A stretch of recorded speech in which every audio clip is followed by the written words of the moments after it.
हैदराबाद में हो, उनके लिए बड़ी दिक्कत पेश आएगी। और अगर नाम उनका नहीं आएगा तो फिर उनको वोट डालने का इख्तियार नहीं मिलेगा। और फिर ये जो एक्सरसाइज को इलेक्शन कमीशन खुद अपने उसमें नोटिफिकेशन में कह रहा है कि ईआरओ और ईआरओ सिटीजनशिप एक्ट 1955 में कॉम्पिटेंट अथॉरिटी को बोल सकता है।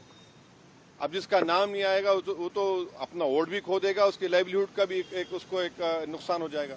तो ये सब बातें हमने उनके सामने रखी। बहुत देर तक हमारी मीटिंग हुई। उन्होंने अपनी बात को कहा, उन्होंने भी बताया हमको। अब ये हमारी आज की मीटिंग की ये वो माने मोटा मोटा ये जो हुआ।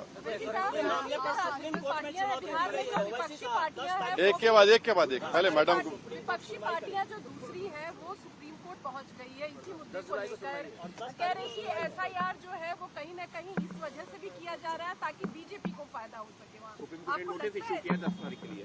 अब हमारी पार्टी में भी हम बैठ के बात करेंगे और इस पर क्या फैसला लेंगे, मगर हमारा एक ही है कि आप इतने कम टाइम में एक्सरसाइज कैसे कर पाएंगे। बहुत टाइम कम है। एसआईआर में भाई जो लोग जो अपना एड्रेस चेंज कर लिए उनको क्यों आप पूछ रहे हैं बर्थ सर्टिफिकेट। माइग्रेशन होता है, अब क्या करेंगे वो लोग।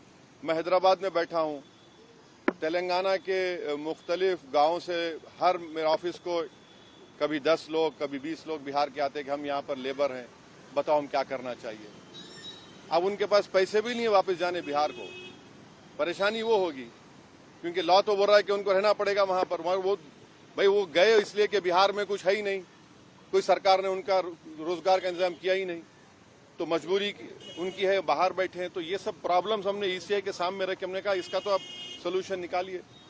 चुनाव आयोग ने क्या भरोसा दिया आपको? काफी अब चुनाव आयोग खुद बोलेगा, मैं क्यों बोलूंगा चुनाव आयोग की तरफ से, क्योंकि वो तो अंदर से आप आश्वस्त नहीं आश्वस्त सवाल नहीं। देखिए हमने ये सब जो बातें आपके सामने रखी हैं, जो पॉइंट्स हमने सामने रखी हैं, उनके सामने जाके बोला हमने कि ये प्रैक्टिकल डिफिकल्टीज हैं, कैसा आप एक महीने के अंदर कैसा करेंगे। तो उन्होंने कहा कि नहीं हम लोग बीएलओस को रखे हैं, वॉलंटियर्स को रखे हैं।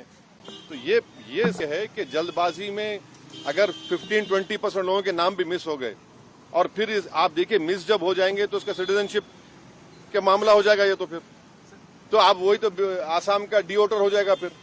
तो ये अप्रीहेंशन है, ये जेन्युइन अप्रीहेंशन है। सर बिहार कानून व्यवस्था को लेकर बांग्लादेशी रोहिंग्याओं को निकालने के लिए एसआईआर है। अरे देखिए फिर 2024 में किसको वोट डालने दिया आपने? 24 में आपने वोट दिया, मैंने वोट डाला बिहार में। हमारा देखिए एक सिनारियो विजुअलाइज करिए आप लोग। अगर कोई लोकसभा के चुनाव में 20,000 वोट से हार गया कोई, और अभी एसआईआर के बाद उसी के पार्लियामेंट सांसद में 20,000 कम हो गए, तो फिर वो क्या करेगा बेचारा? उसको राइट मिलना चाहिए, राइट तो रिकॉल तो हमारे पास नहीं है। तो इसीलिए हम कह रहे हैं हम एसआईआर के खिलाफ नहीं, आप टाइम दीजिए ना। विपक्ष कह रहा